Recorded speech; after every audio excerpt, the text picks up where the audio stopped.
बिस्मिल्लाहिर्रहमानिर्रहीम।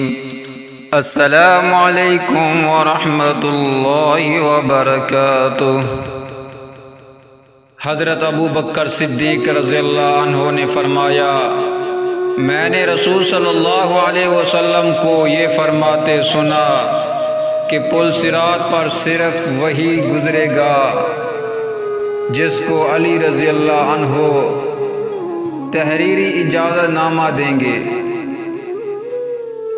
ये सुनकर हज़रत अली रज़ियल्लाहु अन्हु भी मुस्करा दिए और फरमाया, क्या मैं आपको रसूल सल्लल्लाहु अलैहि वसल्लम की तरफ आपके लिए बयान करदा खुशखबरी ना सुनाऊं